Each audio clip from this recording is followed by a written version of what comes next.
தென்னை மரத்தில் தேல் கொட்டினா பனை மரத்தில் நரி கட்டுமா, நெறி கட்டுமா, நரி கட்டுமா, நெறி கட்டுமா, நரி கட்டுமான்னு ஊரில் பேசுவாங்க. அது மாதிரி தென்னை மரத்தில் தேல் கொட்டினா பனை மரத்தில் நெறி கட்டுற கதையாக ஆகி போச்சு இன்றைக்கி தமிழக அரசியல் வந்து.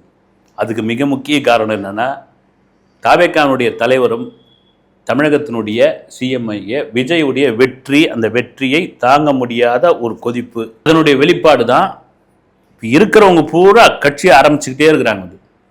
ஒவ்வொரு கட்சியும், அது யாருன்னா பிரபலமாக தெரிஞ்ச ஆட்கள் பூரா வெளியே வராங்க. முந்த நாள் பிஜேபியோடைய அண்ணாமலை அவர் தனி இயக்கம் ஒன்று ஆரம்பிச்சிட்டாரு. அப்துல் கலாம் வழியில் நடப்பிட்டாரு. ஒரே நாளில் எவ்வளோ லட்சம் போட்டிருக்காங்களே, அது பாட்டுன்னு ஓடிக்கிட்டே இருக்குதுன்னு அதுதான் எனக்கு பெரிய ஆச்சரியமாக இருக்குது.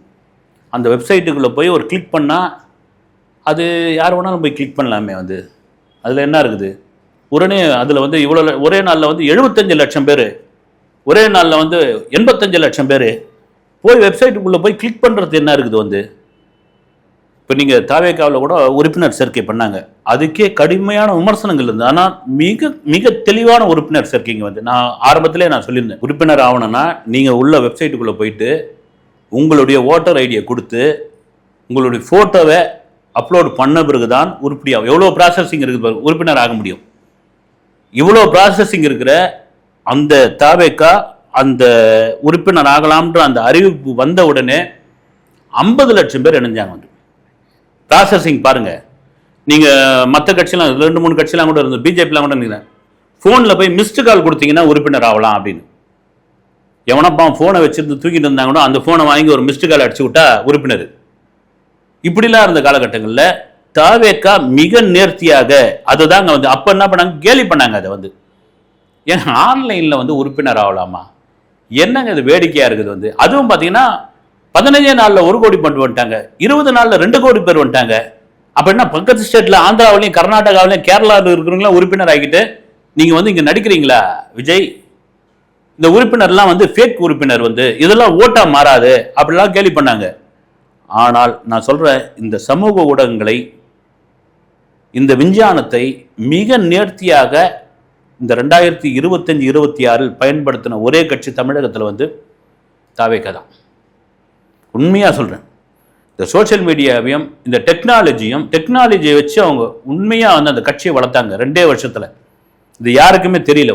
இன்னும் பழையபடியே ஃபார்ம் ஃபில் பண்ணு, கைரேகை வை, கை நாட்டு வை, அங்கே நில்லு, ஸ்டுடியோவில் போய் ஃபோட்டோ எடுத்துனுவா. ஸ்டுடியோவில் ஃபோட்டோ எடுத்துன்னு தான் ரொம்ப காலம் ஆகிப்போச்சு. கட்சி அலுவலகத்தில் ஃபார்மை கொடு, அதை ஆய்வு பண்ணி அதுக்கப்புறம் நாங்கள் உறுப்பினர், அதெல்லாம் ரொம்ப பட்டுக்குன்னு ஒரு படத்தில் கொசு அடிக்கிற மிஷின் வைக்கிற மாதிரி இப்போ எல்லாமே மாறி போச்சு. டெக்னாலஜியே மாறி போச்சு. எதுக்கு சொல்கிறேன்னா, அந்த அளவுக்கு கடுமையான விமர்சனங்களை டிவிக்கே இந்த உறுப்பினர் சேர்க்கையில் சந்திச்சாங்க. ஆனால் கிட்டத்தட்ட 2.5 கோடி பேர் அடிச்சு தூக்குனாங்க உறுப்பினரா. அதுக்கப்புறம் எல்லா கட்சிகளும் முடிச்சுக்கிட்டாங்க. அடடா, இவங்க ஃபேக்கா எதுவும் பண்ணல, நிஜமா தான் இந்த சேர்ந்தவங்க யாரும் ஃபேக்கான உறுப்பினர்கள் கிடையாது, இந்த இளைஞர்கள் பூரா சாராசாரியா மந்தியா சேர்ந்துட்டானுங்க அப்படின்னு. அதுக்கப்புறம் அவங்க என்ன பண்ணாங்க, இருக்கிற டெக்னாலஜி, இருக்கிற மீடியா, இருக்கிற சோசியல் மீடியா, இருக்கிற குழுக்கள் எல்லாத்தையும் கூட்டின்னு எப்பா நீ பண்ணுங்கப்பா, நம்ம கட்சிக்கு நம்ம கட்டமைப்பு பண்ணுங்க, உள்ள சேருங்க, இன்னும் இது ட்விட்டர்ன்றாங்க, இன்ஸ்டான்றாங்க, அப்புறம் சாட்டிபிட்டின்றாங்க, என்னத்தை கூடு ரெடி பண்ணீங்க அப்படின்ற அளவுக்கு ஆயிடுச்சு. நீங்கள் வெற்றி வந்த பிறகு என்ன ஆகிப்போச்சுன்னா, அடாடா நாம் எதிர்பார்க்கவே இல்லையா, இந்த விஜய் இப்படி சிஎம் நாற்காலியில் உட்காரன்னு நாம் துளி கூட எதிர்பார்க்கலையே. இந்த ஜனங்களை என்னன்னு நினைக்கிறது, போகிற இடம் பூரா கூட்டம் வந்தது. சரி, இவர் நடித்த படங்களுக்காக வந்த கூட்டம் பழகுது, ஜனநாயகன் படம் பார்க்கறதுக்காக வந்த கூட்டம் பழகுது இதெல்லாம் அப்படின்னு நினச்சா, அதை ஓட்டாக மாற்றி காலையில் 7 மணிக்கெல்லாம் பூத்துக்கு போயிடுங்க, டீக்கா ட்ரெஸ் பண்ணிடுங்க, உங்களுக்கு பிடிச்சமான கடவுளை வேண்டிக்குங்க, முதல் ஓட்டா உங்கள் ஓட்டை போடுங்க அப்படின்னு என்ன வசனம் பேசுகிறார் ஒய்எம்சி நந்தனம் ஒய்எம்சி மைதானத்தில். இந்த வசனம்லாம் எடுபடுமான்னு எல்லாரும் காத்திருந்தப்போ, அந்த தேர்தல் நாள் வந்த உடனே இந்த ஜென்சி கிட்ட இளைஞர்கள் பட்டாளம் எங்கேருந்து தான் வந்தாங்கன்னு தெரியலிங்க. அந்த cream colour pant white colour ஷர்ட்டோட நின்று அப்போவே நிறைய பேருக்கு அல்ல இல்லை. சரி, ரிசல்ட் வரதை பார்க்கலாம். சும்மா நின்னவங்கலாம் ஒரு பூத்துக்கு 50 பேர் நின்று போகிறாங்க. பூத்துக்கு 50 ஓட்டுனா என்ன வந்திருக்கோம், அதெல்லாம் ஒன்றும் கிடையாது. நாங்கள் ஆனால் 108 சட்டமன்ற உறுப்பினர்களுடன் இன்றைக்கு வந்து ஆட்சி அமைத்த பிறகு இவங்கெல்லாம் என்ன ஆயிடுச்சாங்க, அண்ணாமலை உட்பட இருக்கிற கட்சியில் எனக்கு செல்வாக்கு இருக்கு. உண்மையிலே அண்ணாமலை அவர்களுக்கு செல்வாக்கு இருக்கு, அதுல மாற்று கருத்து கிடையாது. அவர் தான் இந்த ஒரு கோடி பேர் என்ற உறுப்பினர் இருக்கு, அவர் தான் டிசைன் பண்ணது. அவர் தான் பல விஷயங்கள் பிஜேபியில் இருந்தாலும் பல விஷயங்கள் பொதுவான கருத்துக்களை சொன்னவர். கடந்த கால ஆட்சியில் யாரெல்லாம் எந்தெந்த அமைச்சர்கள்லாம் தப்பு பண்ணியிருக்காங்க, எந்தெந்த அமைச்சர்கள்லாம் ஊழல் பண்ணியிருக்காங்க புள்ளி விவரத்தோடு பொது மேடையில் பேசினவர் அவர் தான். இளைஞர்களுடைய மத்தியில் பெரிய செல்வாக்கு அண்ணாமலை அவர்களுக்கு வந்ததுக்கான காரணம் அதுதான். போல்டா பேசுது, உங்களுக்கு போன் உரையாடலே என்கிட்ட இருக்குது அப்படின்னு. அந்த உரையாடலே என்கிட்ட இருக்குதுண்ணா, ரெக்கார்டே இருக்குதுண்ணா, நீங்க என்ன வேணாலும் பாத்துங்கண்ணா. ஏன்னா அண்ணாமலை அவர்கள் ஆரம்பத்தில் தமிழக பிஜேபிக்குள் வந்த போது மீடியாக்கள்லாம் சரியா அவர் கையாள தெரியல, வந்து கோவப்படுறது இது பண்றதுலாம். அதுக்கப்புறம் அந்த சூழ்நிலையை புரிஞ்சுக்கிட்டார், கெட்டிக்காரத்தனம் வந்துருச்சு. வந்த பிறகு தமிழக அரசியலில் பிஜேபி 11% ஓட்டு வாங்கினதுக்கு மிக முக்கிய காரணம் அண்ணாமலை என்பதுல மாற்று கருத்து கிடையாது. அதுக்கப்புறம் உட்கட்சி பூசல், அதில் உள்ள இருக்கிறதுல நீ பெரியவனா நான் பெரியவனா, ஒரு 40 வயசுக்காரர், இவருக்குன்னா மாநில தலைவர், இவர் யாரையும் மதிக்க மாட்டேன், நட்டாவை மதிக்க மாட்டேன்றாரு, அமித்ஷாவை வந்து மதிக்க மாட்டேன்றாரு. இப்படியா உள்கட்சியில் பூசலை பண்ணி பண்ணி பண்ணி பண்ணி அந்த தேசிய கட்சியை மாநிலத்தில் வளர விடாமல் மறுபடியும் கீழே இறக்கின உடனே ரைட் ஓகே நம்ம தனி கட்சி ஆரம்பிக்க வேண்டியதுதான் ஒரு முடிவோடு. அவரே சொல்றாரு 18 மாசம் முன்னே முடிவு பண்ணிட்டேன்னு. அது முடிவு பண்ணிட்டு அது தலைமை கோச்சுக்குமோ, பிரதமர் வந்து நம்ம மேல கோவப்படுவாரோ, உள்துறை அமைச்சர் வந்து நம்மளை வந்து காண்டாயிடுவாரோ என்னன்னு அவருக்குள்ள ஒரு ஆசிலேஷன் இருந்திருக்குது. ஆனால் இந்த பக்கம் விஜயோட வெற்றி வந்த பிறகுதான் அடடா நாம பண்ணி வச்சதுல இம்ப்ளிமெண்ட் பண்ணி வச்சதெல்லாம் வந்து இவங்க அடிச்சு தூக்கின்னு போயிட்டாங்களப்பா, இவங்க ஐடியா. ஏன்னா எல்லா இளைஞர்களுக்கும் வர இது தானே அப்படின்ட்டு அவர் ஆரம்பிச்ச உடனே திடுதிப்புன்னு அன்னைக்கு அண்ணாமலை கட்சி ஆரம்பிச்ச அன்னைக்கே பார்த்தீங்கன்னா மக்கள் மேடை அப்படின்னு ஒரு இயக்கம், யாரு, லதா ரஜினிகாந்த். இதுக்கு காரணம் என்னன்னா அப்பட்டமான ஒரு கோபத்தோடைய வெளிப்பாடு தாங்க, அப்பட்டமான ஒரு பொறாமையோடைய வெளிப்பாடு தான் லதா ரஜினிகாந்த் அவர். ஏன்னா அண்ணாமலை சொன்னாரு, என்ன ரஜினி சார் கூப்பிட்டாரு, இல்லை சார் நான் முடியாது அப்படின்ட்டு நான் அவரை வந்து ஐயா மேலே எனக்கு இன்னைக்கு ஒரு பற்று உண்டு, அவரை என்னைக்கு நான் மதிக்கிற ஒருத்தர் வந்து அவரே அரசியலுக்குள்ள வர வேண்டியவர், அவரே சிஎம் ஆக வேண்டியவர், அவர் வேணான்னு சொல்லிட்டாரு, காலத்துக்கு கட்டாயிட்டார், அதை வரவேற்கிறேன்ட்டார்.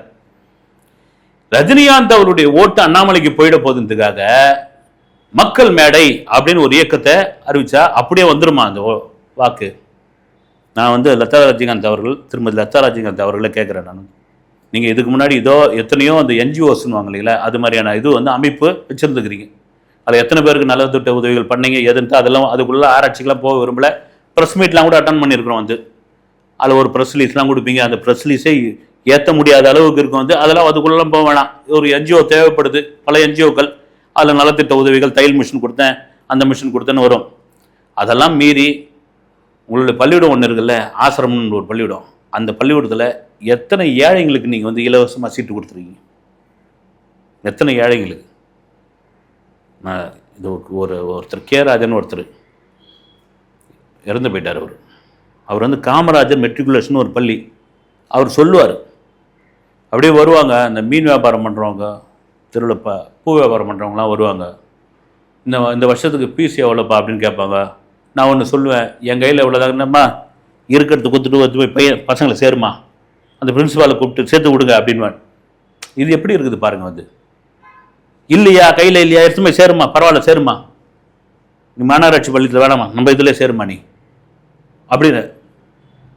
கல்யாண மண்டபம், ராகவேந்திரா கல்யாண மண்டபம், அது ஒரு அறக்கட்டளையுடைய கல்யாண மண்டபம். அதுக்கு ரஜினிகாந்த் அவர்கள் அதை ஆரம்பிச்சது அறக்கட்டளைக்காக ஆரம்பிச்சது தான்.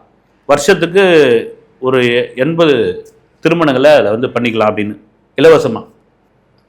ஆனால் அந்த கல்யாண மண்டபத்தில் யாராவது ஒரு தொழிலாளர்கள், ஒரு சினிமா தொழிலாளர், ஒரு லைட் மேனோ, ஒரு மேக்கப் மேனோ, ஏன்னா அதை சினிமா வச்சு தானே வந்தீங்க நீங்கள், யார் வீட்டு கல்யாணத்துக்கு ஒரு கன்ஸ்ட்ரக்ஷனில் ஒரு பாதி ரேட்டு கூட அவங்களால முடியாது, அது கொஞ்சம் அதிகம்னு வச்சுங்க, ஒரு 25% கரண்ட் பில்லாவது கட்டிட்டு போங்க, கல்யாணம் பண்ணிங்க அப்படின்னு யாருக்காவது நீங்கள் கொடுத்துருக்கீங்களா? கடைக்கு வாடகை கட்டலன்னு நோட்டீஸ் வாங்கினவங்க.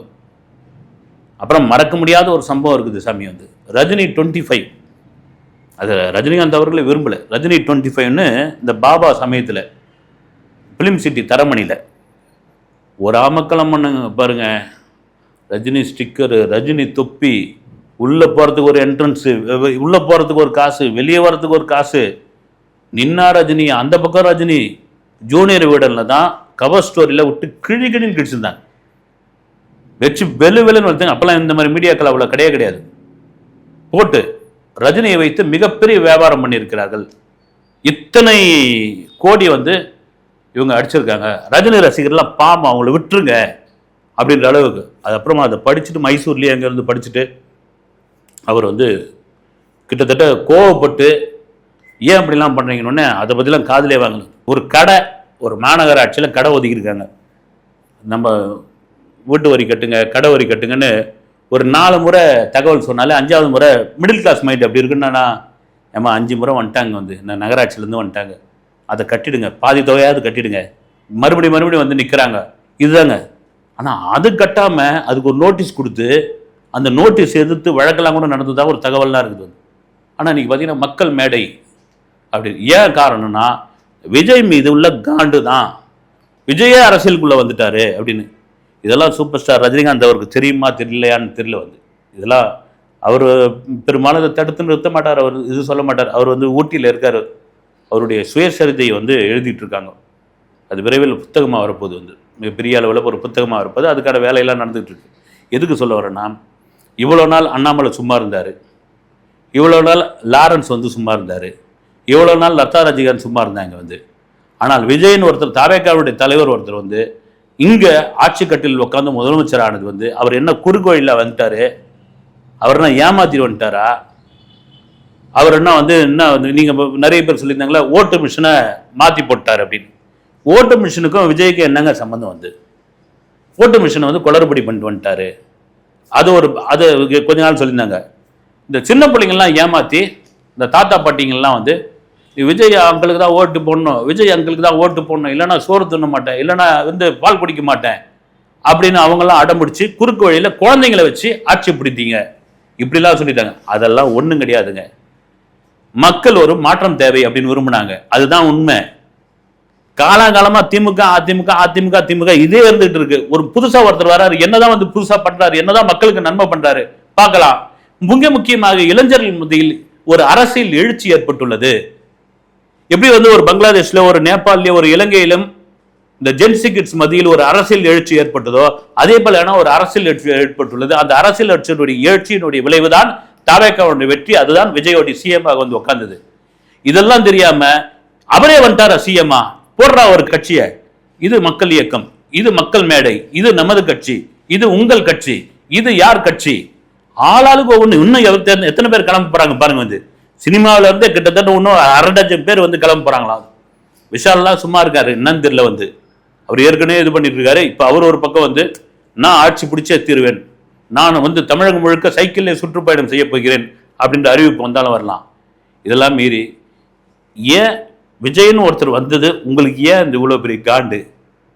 திருமதி லதா ரஜினிகாந்த் அவர்களுக்கும் அண்ணாமலை அவர்களுக்குமா தான் கேட்குறேன் நான். அண்ணாமலை அவர்களாவது அரசியலுக்குள்ளே இருக்காரு, நீங்கள் வரைங்க தலையை காட்டுறீங்க லதா ரஜினிகாந்த் அவர்கள், அப்புறம் என்ஜிஓ இது பண்ணுறீங்க. இது கூட என்னன்னா மார்ச் மாதம் வள்ளுவர் கோட்டத்திலேயே இது ஒரு விழா மாதிரி நடத்தியிருக்காங்க, மக்கள் மேடையை.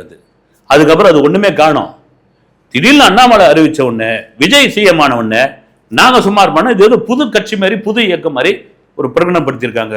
ஒரே ஒரு விஷயங்க, மக்கள் தெளிவாக இருக்கிறார்கள், மிக மிக தெளிவாக இருக்கிறார்கள்.